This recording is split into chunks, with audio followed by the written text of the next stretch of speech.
Savez-vous qu'il existe de nombreuses manières d'investir dans l'immobilier? Acheter sa résidence principale, faire de l'immobilier locatif ou placer son argent dans la pierre papier, c'est-à-dire faire un placement financier dans l'immobilier sans avoir à acheter personnellement un bien. Concrètement, la pierre papier, c'est quoi? Ce sont par exemple les SCPI, les sociétés civiles de placement immobilier, des sociétés qui achètent et gèrent des parcs immobiliers locatifs. Quand on investit dans une SCPI, on achète une part d'une de ces sociétés.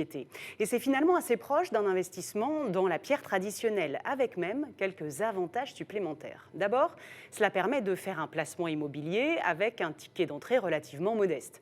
Cela permet aussi de se dégager de toutes les contraintes liées à la gestion d'un bien qu'on voudrait mettre en location, comme le choix des locataires, la perception des loyers, les démarches administratives ou les démarches fiscales. Cela donne accès au marché de l'immobilier tertiaire, les bureaux, les parkings, les commerces qui sont potentiellement plus rentables que l'immobilier d'habitation. Et enfin, cela évite le risque de placer tout son capital dans un seul bien, puisqu'avec une SCPI, vous répartissez automatiquement votre investissement sur plusieurs zones géographiques, plusieurs secteurs d'activité et plusieurs locataires. Autre possibilité, placer son argent dans un OPCI, organisme de placement collectif immobilier. Dans les OPCI, il y a à la fois des actifs immobiliers et des actifs financiers, comme des actions ou des obligations. C'est donc un placement encore plus diversifié et avec une bonne liquidité.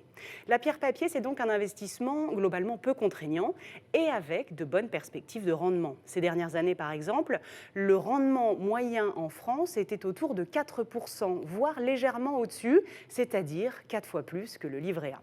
Attention à avoir en tête tout de même, le capital n'est pas garanti et c'est un placement long terme. Pour les SCPI, par exemple, il faut détenir ces titres au minimum 8 ans.